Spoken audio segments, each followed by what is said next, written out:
If you die in this river, I will jump in after you. I will not live on the far bank without you."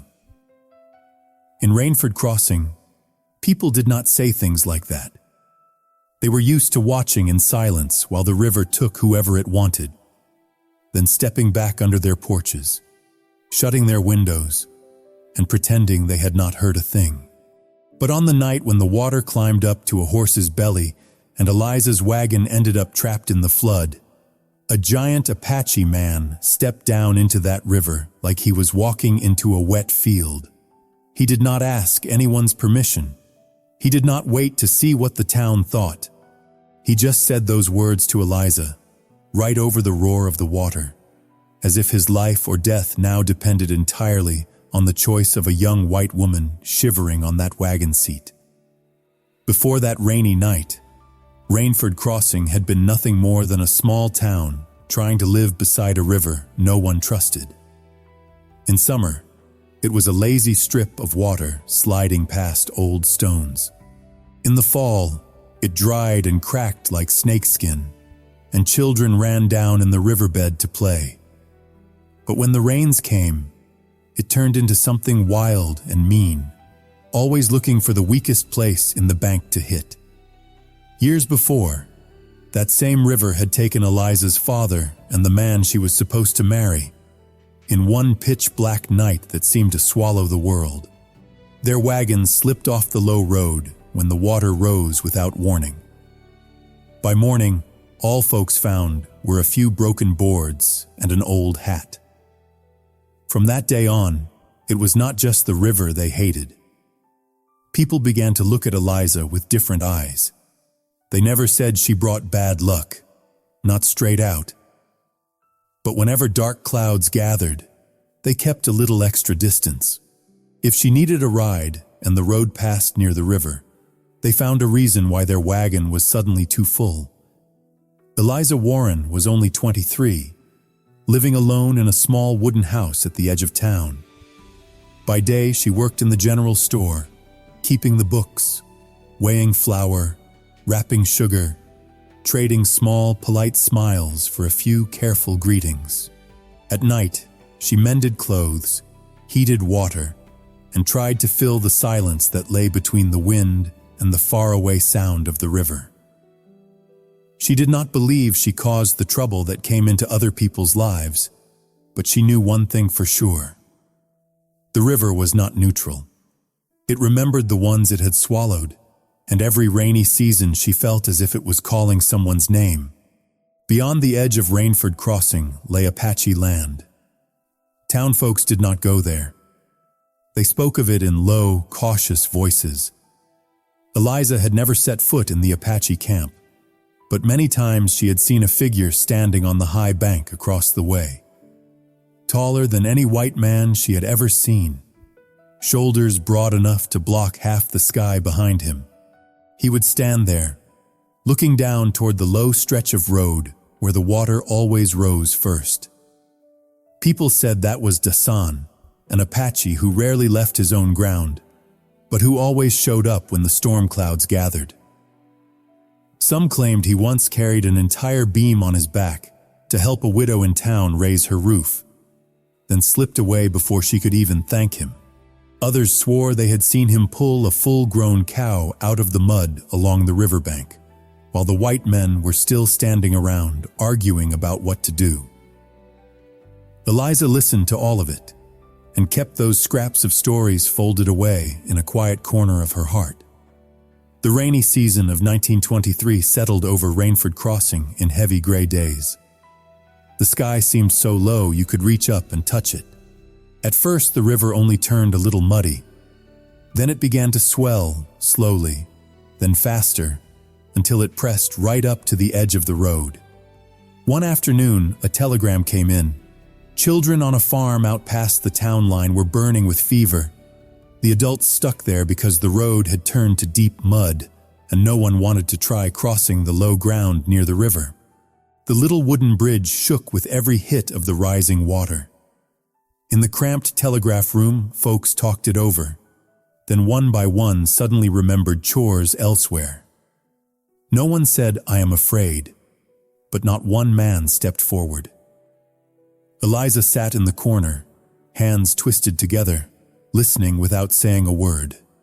Her father's face, and the face of the man she had almost married, rose up in her mind like reflections on broken water. By the time the sun dropped behind the hills, Eliza was at the livery, hiring a small wagon. The livery owner looked at the sky, then at her. "Miss Eliza, the river is coming up," he said. "Maybe you should wait for another day." Her hand moved gently over the mare's neck. Her voice was calm. "Another day and those children may not be here to wait," she said. He did not argue after that. He only sighed, and his eyes made it plain he did not expect to see her back early, or maybe back at all. Eliza tied down the crates of medicine and a bundle of blankets, climbed up on the seat, and took the reins. When the wagon rolled along Main Street, the men on the saloon porch fell silent. No one called out for her to stop. No one offered to ride along. They only watched, the way you watch someone walk into a room where you have already seen the door slam shut. By the time Eliza left the last house behind, the rain was coming harder. The low stretch of road ahead was smeared dark, water sliding across it in a wide brown sheet, carrying sticks and trash along. She pulled the mare up close, feeling the animal hesitate. "We only have to cross once, sugar," she whispered. "There are children on the other side." The mare snorted, then stepped into the water. It quickly rose halfway up the wheels, moving faster than Eliza had expected. She held tight to the reins, eyes fixed straight ahead, fighting not to hear the screams from that night years ago. But the river had not forgotten. It slammed into the side of the wagon, pushed mud out from under the wheels, made the whole rig shudder. Eliza bit down hard on her lip. "No," she said under her breath. "Not this time." Just then, above the roar of the water, she heard something else. Heavy, steady footsteps, like a man pressing deep into the riverbed without losing his balance. Eliza turned her head and saw a figure coming down off the high bank on the far side. He was so tall that where the water reached the mare's belly, it only came to somewhere around his hips. Rain beat against his face and shoulders, but he did not slow. When he drew close enough to the wagon, she finally saw his features clearly. Deep brown skin, dark eyes calm and steady, black hair tied back out of his face. His frame was so broad, she had the strange feeling that if he stood square in front of the current, the river itself might have to split and go around him. He lifted his face to her and spoke, his deep voice carrying over the noise of the flood. "If you die in this river, I will jump in after you," he said. "I will not live on the far bank without you." Eliza felt a cold rush move through her body, not from the water, but from those words. You are Dasan, are you not?" she asked, her voice shaking but clear. He nodded. "I am Dasan," he said, "and I want you to let me take this wagon across." Eliza looked at him, then at the raging water, then back into those dark, steady eyes. In that moment she knew, whether she said yes or no, this night was going to turn her life in a direction it had never gone before. Eliza did not answer right away. Dasan's words still hung over the water, heavy as the flood twisting around the wagon wheels. She looked down at her own hands, gripping the edge of the seat so hard her nails were pressed into the wood. Up on the rise behind her, somewhere in the shadows, there were still eyes from Rainford Crossing. She could not see them, but she knew they were there, tucked back under porches and roof lines, watching the low stretch of road the way people watch a play they have no intention of stepping into. Inside Eliza, two fears were fighting. One was the old fear, the fear of the river taking one more person from her. It lived in all the nights she woke hearing her father's voice, or the voice of the man who had once promised to marry her, seeing their hands reaching up through dark water. The other fear was new, quieter but sharper. It was the fear of freezing in the middle of the road and doing nothing, of living the rest of her life knowing she had a chance to save someone and stepped back instead. Tonight, on the far side of the river, children lay burning with fever, and right here before her stood a giant Apache in the middle of the flood, not stepping back at all. Eliza swallowed, then spoke, her voice small but still edged with steel. "You do not know me," she said. "Why would you talk about life and death like that?" The water slapped against Dasan's thighs and splashed up across his waist, but he stood straight, his eyes never leaving her face. "I have watched you long enough," he said, each word deliberate. "I have seen you cross the bridge when the sky was not right. I have seen you carry goods to the poor when other doors were shut. I know a person who does not turn away from those in need. I believe someone like that deserves to be kept on the far bank." Eliza's throat tightened. "The town does not see it that way," she said. Dasan dipped his head slightly, a small nod that carried everything he did not bother to say. "The town is afraid of the river," he said.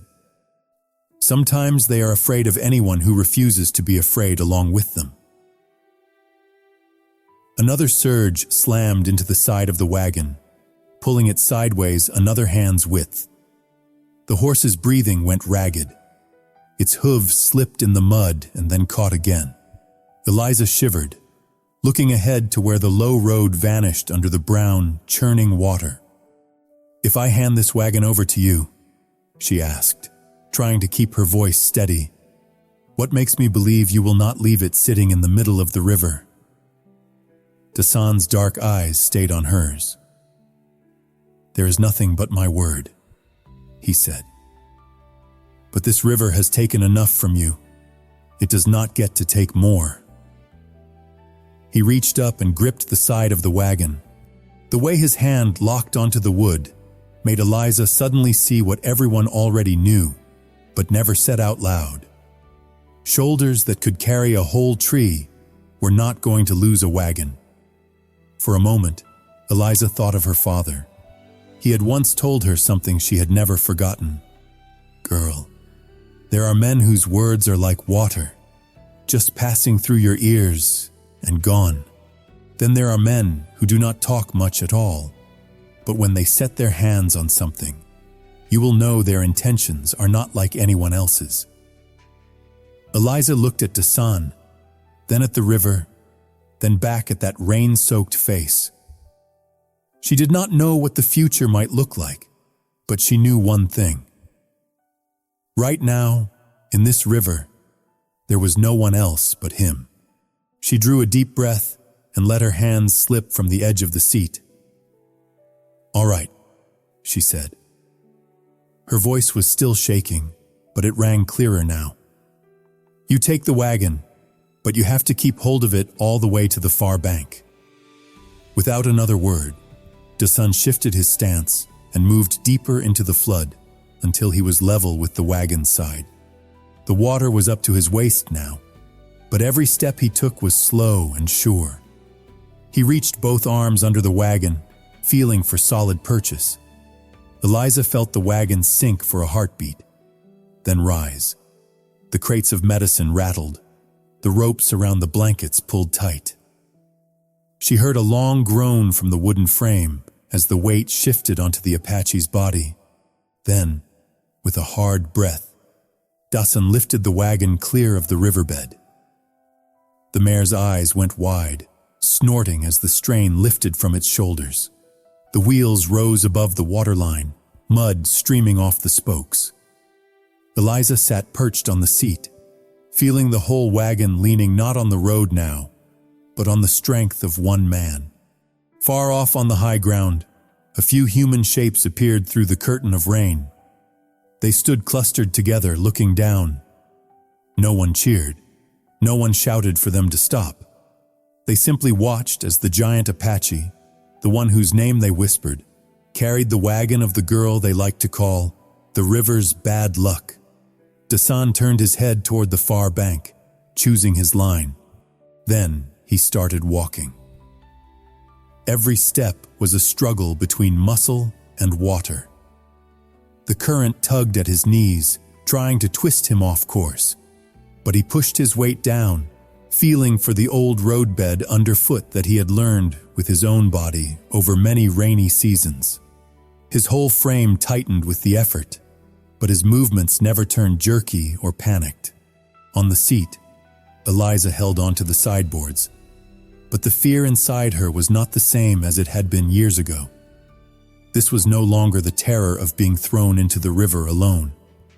It was the strange, fragile fear of being carried by someone who was determined not to leave her behind. "Can you really keep this up?" she called, her voice thin against the rush of the water. Dasan did not look up. His eyes stayed fixed on the dark shape of the bank ahead. "Not forever," he answered, "but long enough to get us across." "Why did you not stay on shore like the others?" Eliza pressed, as if she could not hold back the question that had been waiting inside her for a very long time. "Yeah, why not just leave me in this wagon where we are?" This time, Dasan lifted his face to her, and when he spoke, he chose each word. "Because I know what it is to stand on dry ground and watch the river pull someone you care for away," he said. "I will not let that happen again, not while I still have the strength to walk."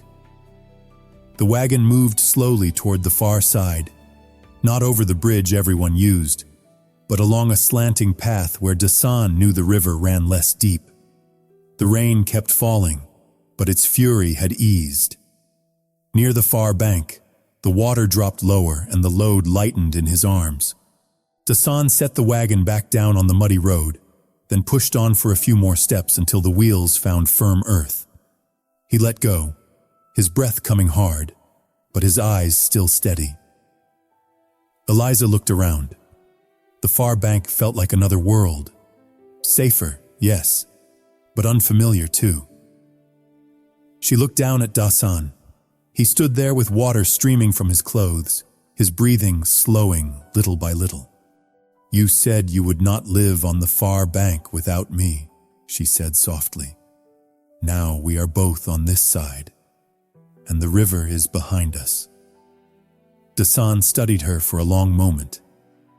The concentration he had worn while fighting the river was gone from his face now, replaced by the hesitation of a man about to say something that might change far more than one stormy night.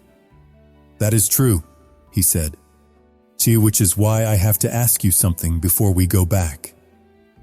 With the water slowly dropping behind them and the smell of wet earth rising from the riverbed, Eliza understood that the flood was not the only thing reaching its high point that night.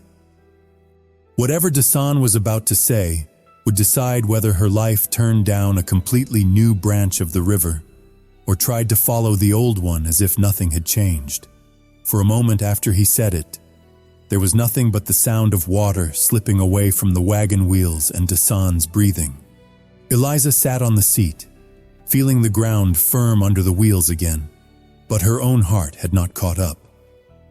The flood was behind them, the bank underfoot was solid, yet everything that had just happened left her feeling as if she were still standing between two sides, not fully settled on either one.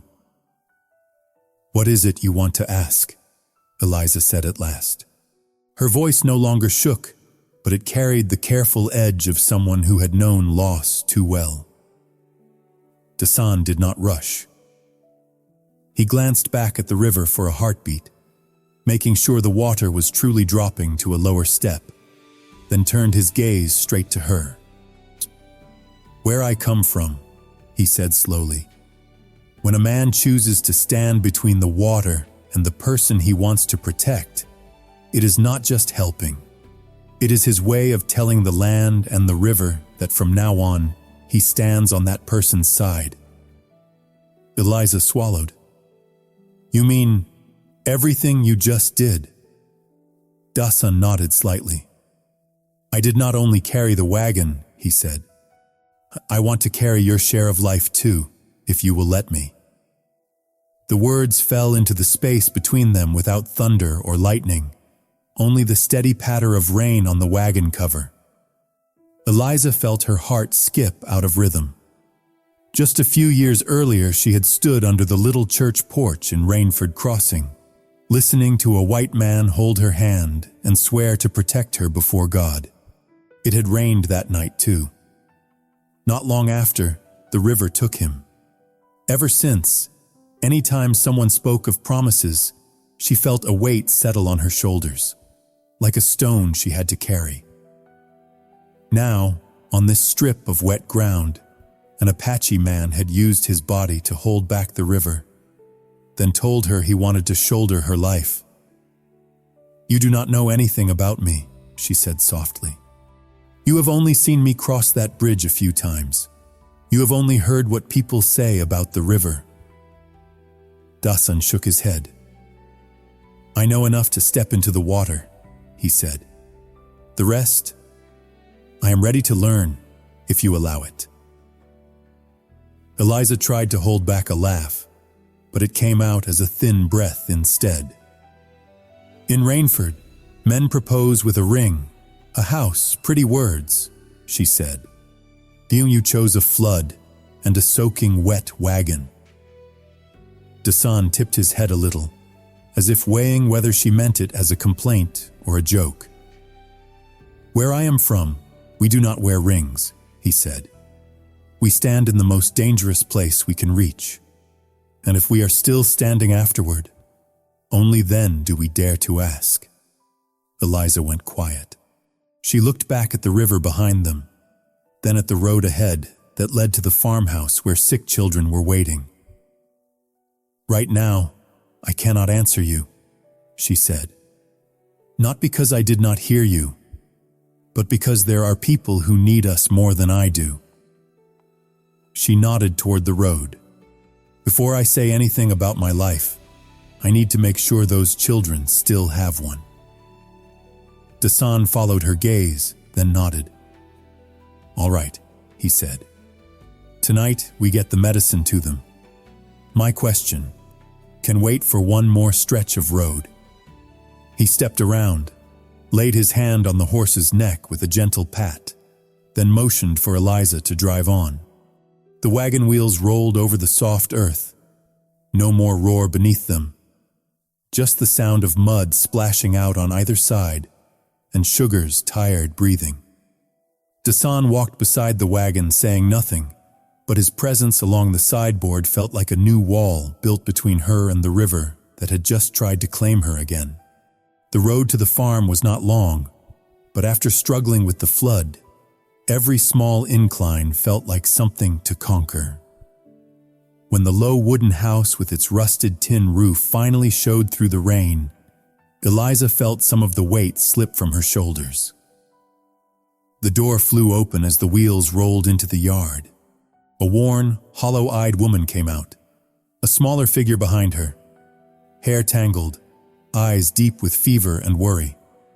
Miss Warren, the woman cried. I thought you would not make it. Eliza climbed down from the wagon, her knees still a little weak. I gave my word, she said.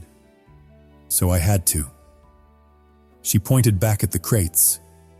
I brought enough medicine for the week.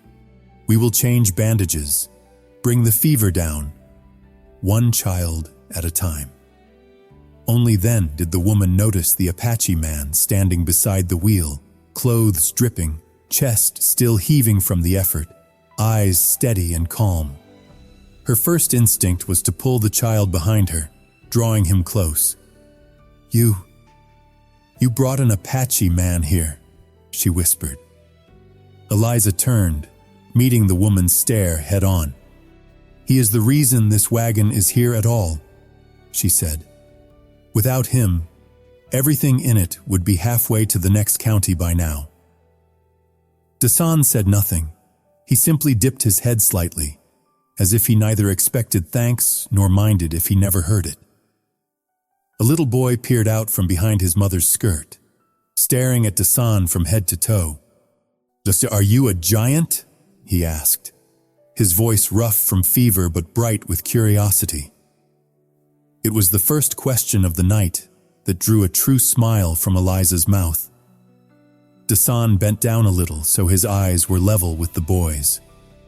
"No," he said, the corner of his lips lifting. "See, I am just a man who has to be a bit bigger to fight with water." The boy coughed, then giggled, and some of the fear drained from his mother's face, as if that answer had knocked loose the picture she had been given of the people who lived beyond the town's edge. Inside the low house, Eliza went straight to work. She checked each child, wiped their faces, measured out medicine, showed their mother how to cool their skin and when to give another dose. Dasan stayed out on the porch, leaning against a timber post, his dark eyes following the shadows drifting past the lamplight inside.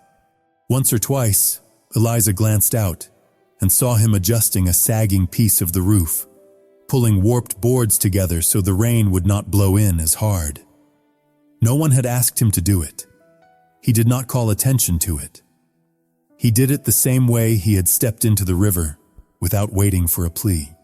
When things had finally settled, the children tucked under blankets and their fevers beginning to ease, the woman gripped Eliza's hand. "I do not know how to repay you," she said. Eliza shook her head. "Just let them get well," she answered.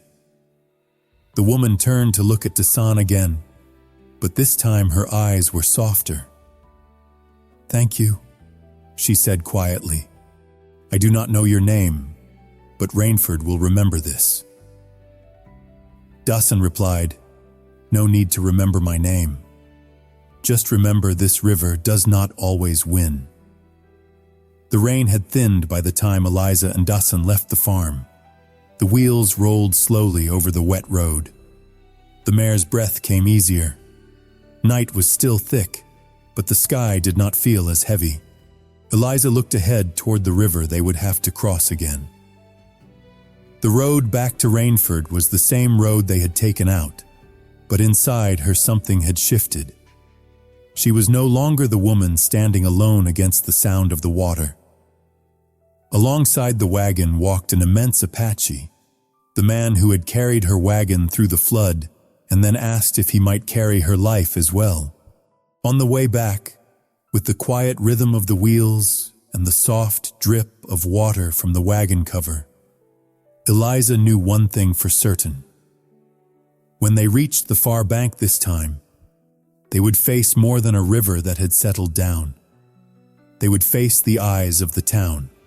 And before this night was over, she would likely have to face the question Dasan had laid between them. Not only before the river, but before all of Rainford Crossing. On the way back to Rainford Crossing, the rain eased to a mist, but the road was still slick and the sky still low. Eliza held the reins lightly while Dasan walked beside the wheel, a tall, quiet shape at her side. The river behind them was still fast, but no longer roaring. Only then did the tiredness start to sink into her bones. She glanced at him. His shirt clung to hard-worked muscles, his breath heavy but steady. "Are you tired?" she asked. "Not yet," he said. "I was more tired on nights when I did not save anyone." As they neared town, figures gathered under porch roofs and lamplight lining the main street. No one cheered. No one turned away. They simply watched the wagon roll in with a soaked Apache walking beside it, all the things they had refused to admit now standing in front of them. Eliza slowed the horse and stopped in the small square. She climbed down. Dasan stayed by the wheel, not pushing forward, not backing off, knowing he was not one of them, but part of this night all the same. One of the louder men called out, arms folded. "Miss Eliza, you really made it across?" "I did not," she said. "He carried this wagon through." Heads turned toward Dawson, suspicion, curiosity, hard dislike. Another man snapped, "You know what you've done?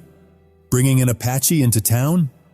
If something goes wrong—" "Something already went wrong," Eliza cut in. "Without him, those children would still be waiting for medicine that never came. This wagon would be halfway downriver. Tonight, the river didn't win." An older woman, a regular at the store, stepped closer. "You're the one who took Miss Warren through that flood?" she asked Dawson. He nodded. "I did not want the river to take anyone else." She looked back at the others. "Maybe the Lord uses whatever hands are still willing to reach out," she said quietly. "Even if they're hands you're not used to seeing." There were no amens, but no one argued. A few slipped indoors. Others helped Eliza unload the crates and asked about the children. No one invited Dawson inside, but no one chased him off either, which in Rainford passed for something close to respect. When the square had mostly emptied, Eliza turned to him. "You see," she said, "you did what none of them would do, and now they don't know what to make of you." Dawson glanced around once. "I don't need them to make anything of me," he said. "I just need to know the river didn't take you." She held his gaze. "It wasn't just the river tonight. You asked me something out there, and you still haven't had an answer." His dark eyes settled on her. "I know. I'm still waiting." She listened to her own heartbeat before she spoke. "All I can say tonight is this," she said slowly. "I'm not afraid when I stand beside you. For the first time, facing that river, I didn't feel alone. That means a great deal to me." His expression softened. "Then I'll wait for the rest until you're ready," he said.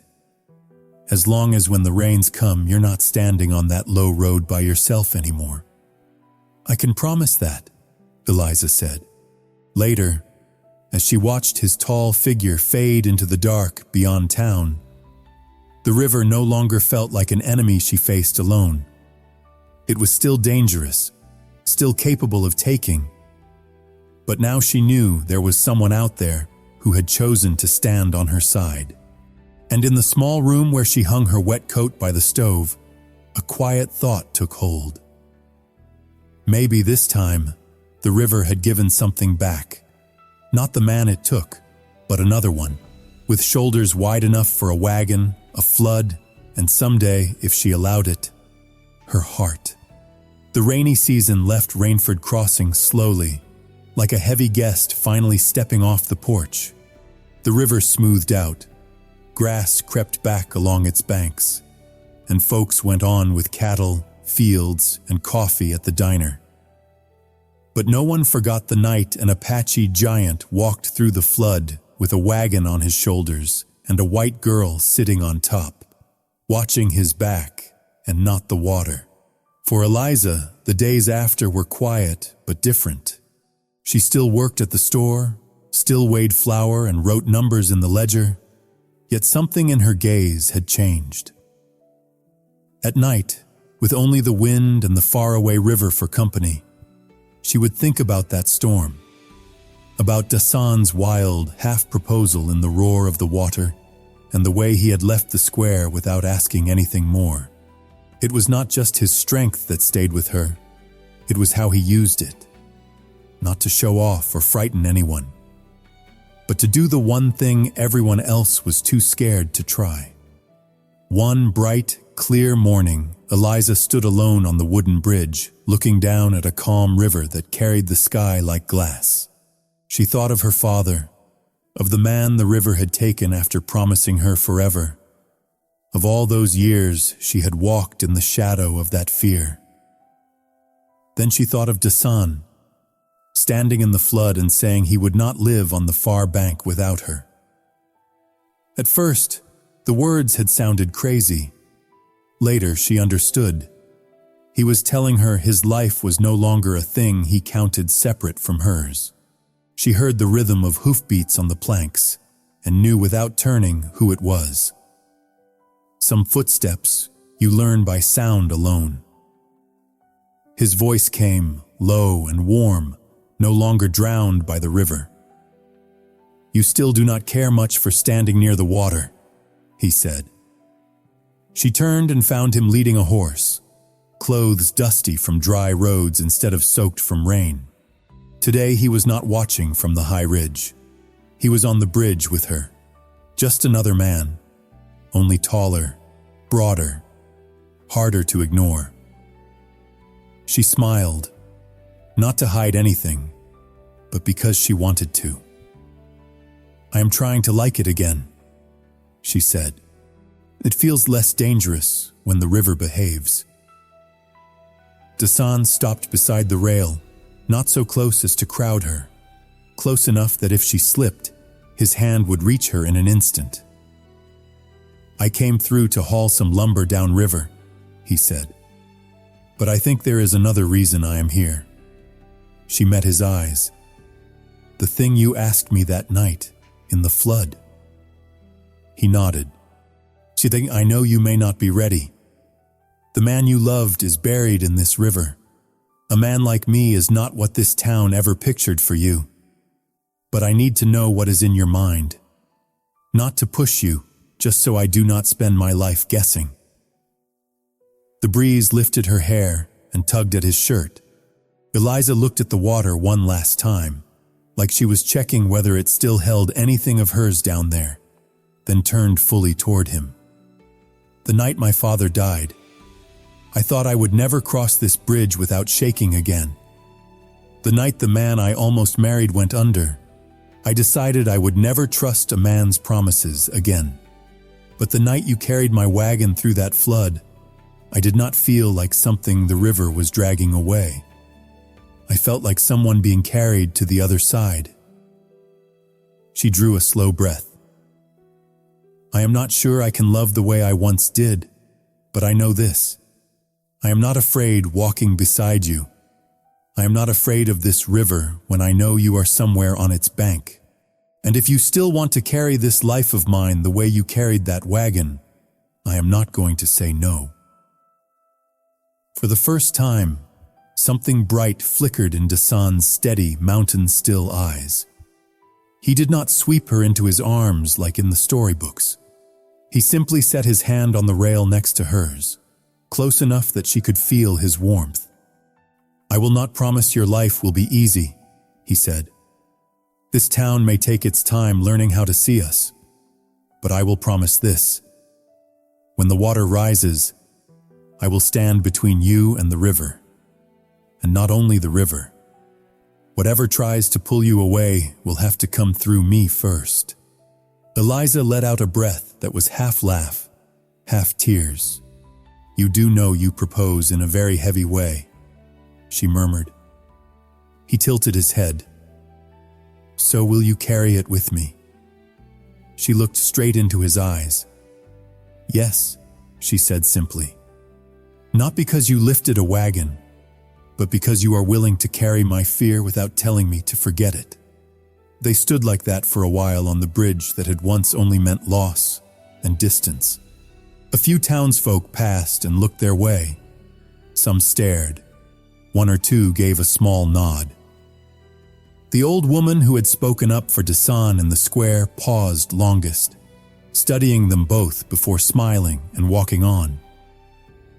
The story of the white girl and the Apache giant would surely make its way through every kitchen and porch in Rainford. But this time Eliza did not feel the need to duck her head.